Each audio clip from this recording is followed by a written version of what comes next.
Le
Seigneur soit avec vous.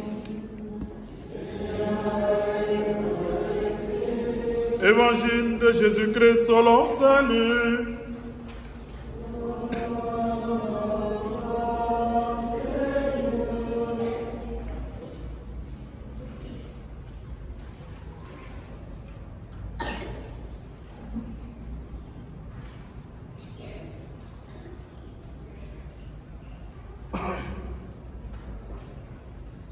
En ce jour-là, parut un édit de l'empereur Auguste, ordonnant de recenser toute la terre.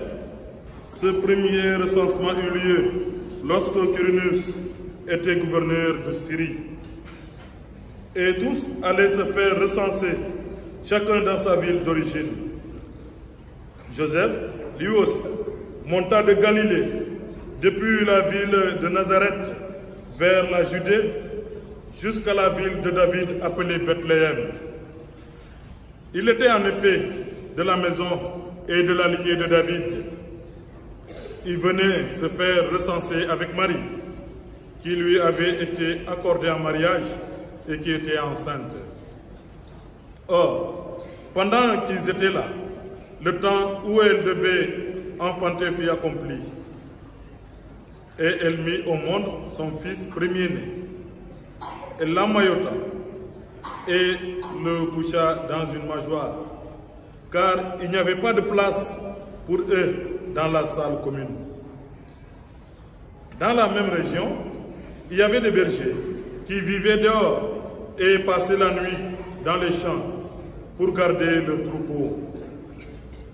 L'ange du Seigneur se présentant devant eux, et la gloire du Seigneur les enveloppa de sa lumière. Ils furent saisis d'une grande crainte. Alors l'ange leur dit: ne craignez pas, car voici que je vous annonce une bonne nouvelle, qui sera une grande joie pour tout le peuple. Aujourd'hui, dans la ville de David, vous est né un sauveur, qui est le Christ, le Seigneur. Et voici le signe qui vous est donné. Vous trouverez un nouveau-né, emmailloté et couché dans une mangeoire. Et soudain, il eut avec l'ange une troupe céleste innombrable qui louait Dieu en disant: gloire à Dieu au plus haut des cieux et paix sur la terre aux hommes qui l'aiment.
prier pour célébrer quoi? Célébrer qui? Pour la naissance de Jésus. Applaudissez encore pour Dieu. Ah les garçons! Ah les garçons sont venus! Parce que Jésus s'est fait homme. Jésus est un nouveau-né, un petit garçon maintenant comme vous. Donc vous pouvez gagner. N'est-ce pas? Hein? Jésus n'est pas venu en fille, hein? Il est venu en garçon. Hein? Il est votre petit frère aujourd'hui. Hein? Voilà. Alors, qui est la maman de Jésus? Qui a mis le nom? Jésus. Mais c'est un garçon parmi les hommes. Oui. Dieu. Dieu qui a mis le nom. Applaudissez pour lui. Il a raison et pourtant. Ça c'est une autre théologie. Bon, c'est la théologie, mais c'est un thème discuté. On se demande si Dieu est homme ou femme. Roxane, on se dit Rogoa. Tu as raison.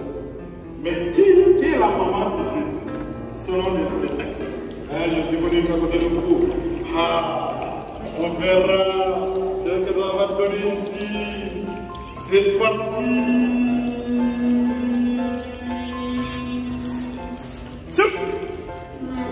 Marie, applaudissez pour elle.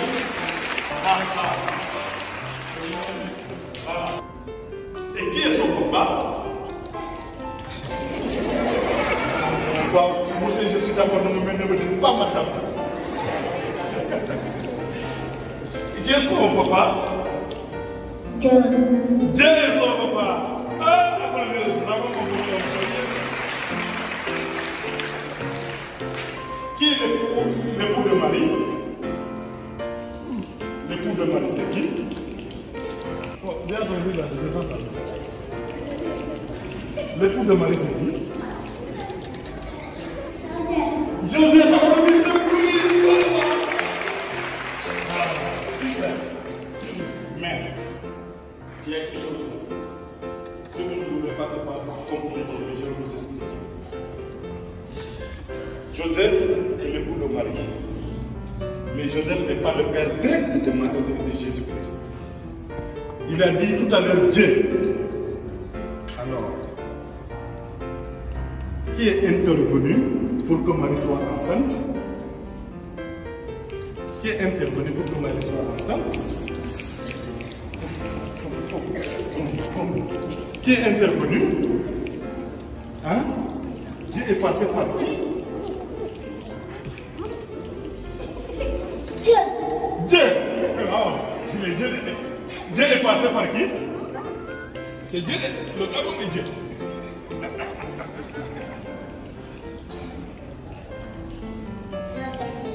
L'ange Gabriel.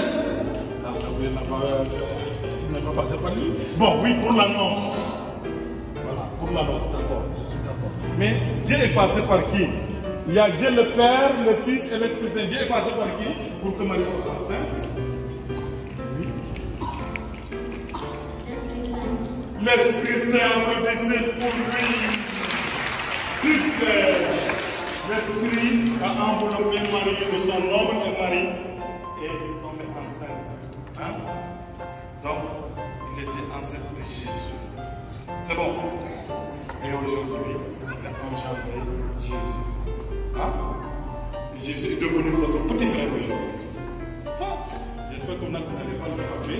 Vous n'allez pas le frapper. Non, petit là. Hein? Alors voilà. Il a accepté d'être votre petit frère aujourd'hui. Alors qu'il est Dieu. Il est Dieu, non? Jésus est Dieu. Et il accepte d'être votre petit frère. Aujourd'hui. Mais ne le frappez pas. Ne le frappez pas. Il faut toujours prendre sa défense. En faisant comme en respectant ce qu'il nous a dit. Je voudrais aujourd'hui partager quelque chose avec vous. Et vous poser des questions. Alors, moi, quand on était plus jeunes, comme vous, quand Noël approchait, nous, on faisait des crèches dans la maison. Avec de l'argent, on faisait les personnes et les animaux. On les fabriquait là. Hein? Marie, Joseph, Jésus, la joie. Hein? Hein? et quoi d'autre, tout ce qui est autour là. Alors, qui peut me dire, parmi les animaux, l'animal qui était là, l'animal qui était là, il y a du moins. L'animal, c'était moi enceinte.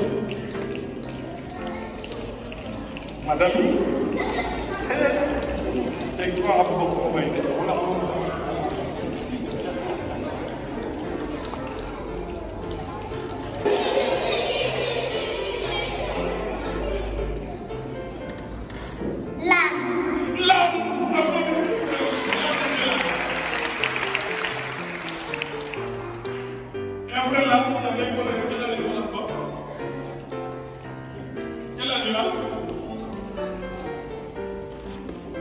quel animal, oui? Mouton. Mouton. Oui, il y a des raisons. D'accord. Encore, applaudissez pour lui. Hein? Mais il y a encore notre animal, lequel? Ah, le tenue. Le chef. C'est pas la chef, c'est pas ça. C'est pas ça. La chef, bon, il se peut. Il y a des dessinateurs qui font. On a même pour la mettre des chefs dans votre destinée.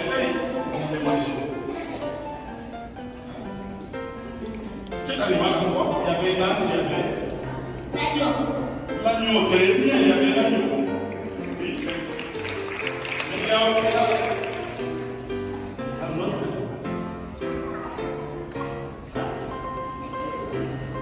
animal. Il n'y a pas de berger ici.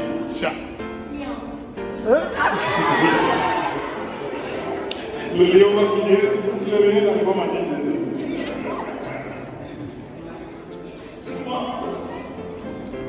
Mais il n'y a pas de berger ici. Le cheval. La vache. La vache, applaudissez pour elle. Voilà. Dans la crèche, principalement, il y avait l'âne et la vache. Autour de Jésus. Et pourquoi c'était ici? Il y avait l'âne, il y avait la vache. Pourquoi? Vous savez pourquoi? Il faisait très frais. Très frais. Comme tout à l'heure, l'âne, il fera très frais. On a beaucoup. Vous serez obligé de porter vos habits. Les habits lourds de plus le vert. On a dit que l'âne et la vache étaient là pour réchauffer Jésus-Christ avec le souffle, avec le rejeter l'enfant de nouveau-né. Parce qu'il n'y avait même pas un lieu adéquat. Il n'était pas né dans un lieu adéquat. Ça, c'est la première version. Mais, les théologies,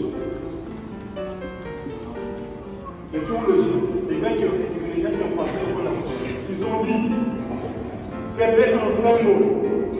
Et nous devons prendre les attitudes de ces deux animaux-là. Là, qu'est-ce que distingue là? Hein? Là, si on fait une là, qu'est-ce qu'on va dire en premier? Là. Hein? Quel est le là? Qu'est-ce que là? Non. Voilà, c'est ça. Rosa. L'âme a des oreilles. Les oreilles comme ça. Hein? Alors, les oreilles, comme c'est grand comme ça, l'âme écoutait Jésus. Il nous appelle à écouter Jésus. Il nous appelle tout simplement à ouvrir les yeux, comme les oreilles, grandement pour écouter Jésus, ce qu'il va nous dire. Et c'est ce que nous faisons tous les jours quand nous écoutons la parole de Dieu. C'est bon? On nous demande de prendre l'attention de la parole de Dieu. Nous allons écouter Jésus. Et la vache. La vache. Aux yeux. Et le théologien nous dit encore pour prendre l'attitude de la vache. Pour regarder Jésus, contempler Jésus, l'adorer. À la fois, ça fera quoi? L'écouter et le regarder. Super, applaudissez le voilà. C'est ça qu'on nous demande en tant que chrétien. Écoutez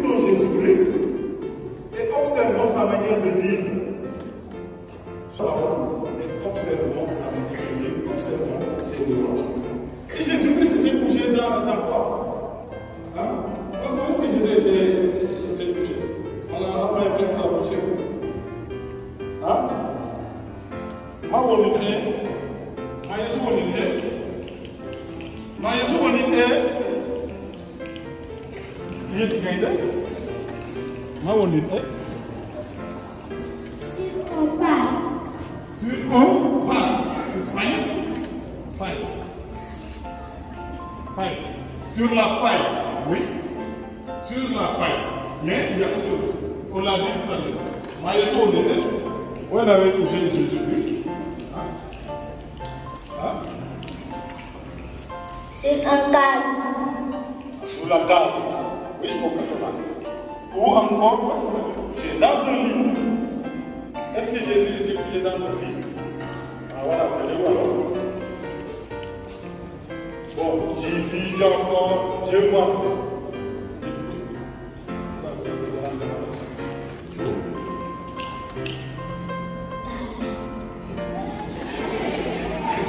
Oui, il a dit la paille. Oui. Dans le moment mais dans le moment d'après, où est-ce qu'on avait couché Jésus? Dans un lit en noir. Ou bien? Où? Dans un baignoire. Dans un baignoire.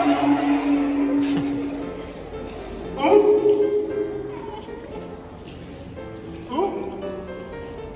Dans un mâchoire. Dans une mâchoire, applaudissez pour elle. Très bien. Ah, vous êtes en train de succomber. Vous êtes en train de succomber. Vraiment, vous êtes en train de succomber. Voilà. Vous êtes en train de succomber parce que vous êtes en train de vous battre. Si, si. Ils vont prendre la coupe. Ils vont prendre la coupe comme l'équipe de Messina. L'Argentine. Alors, c'est quoi une mâchoire? C'est quoi une mâchoire? Mangeoire. Dans mangeoire, il y a quoi? Manger, ça, je savais que vous allez trouver ça. Ah, ça sert à quoi? On l'utilise pour faire quoi? Mais qui l'utilise pour manger? Là, c'est une mangeoire. Qui l'utilise pour ça? Pour manger? Applaudissez pour les garçons. Mais nous ne faisons plus comme ça. Voilà. Alors, vous avez vu Jésus comme un agneau qu'on a placé dans une mangeoire. Et ça nous renvoie à l'Eucharistie, à l'autel. La mangeoire, c'est comme l'autel. Jésus couché ici pour qu'on puisse consommer Jésus-Christ, communier Jésus-Christ au corps et le sang de Jésus. C'est bon? Voilà les signes qu'il faut retenir lors de la crèche. La vache, l'âne, la mangeoire. La vache, avec les yeux, nous regardons Jésus, nous observons ses mots. L'âne avec les oreilles, c'est pour écouter la parole de Jésus-Christ. Et la mangeoire, Jésus dans la mangeoire, c'est Jésus-Christ, Eucharistie, Jésus-Christ, hostie. Voilà, que nous consommons. Tout à l'heure, nous allons consommer Jésus-Christ quand nous allons prendre la communion. C'est bon? Voilà. Donc Noël nous renvoie déjà à Pâques. Noël nous renvoie déjà à Pâques. Donc prions pour que le Seigneur adoucisse mon cœur. Son fils est né aujourd'hui, qu'il grandisse dans nos cœurs et qu'il sème sa paix dans nos cœurs. Hein? Dans la première lecture, le prophète Isaïe a dit, c'est le prince de paix. Donc il nous a apporté un message de paix. Ce message de paix, il va semer ce message dans nos cœurs pour que nous soyons ses témoins dans le monde. Donc il faudrait éviter de se battre. Quand tu te bats, tu n'es pas un messager de la paix. Jésus-Christ ne se battait pas. Il faut éviter d'insulter. Quand tu insultes, tu n'es pas un messager de la paix, tu n'es pas un frère à Jésus-Christ. Il faut éviter de voler, de mentir, de tricher. Sinon, on n'est pas un messager de la paix. Voilà. Donc, si nous voulons être des messagers de la paix sur Jésus-Christ, eh bien, faisons le bien et rien que le bien. Aimons le prochain comme nous-mêmes, aimons le prochain comme nous avons aimé Dieu. C'est bon? Hein? Voilà. Applaudissez pour vous-même parce que vous avez bien écouté. Joyeux Noël à tous. Joyeux Noël. Voilà, merci. On va maintenant continuer la messe, la descendance, à célébrer l'Eucharistie. Jésus-Christ dans la joie. Jésus-Christ sur l'autel.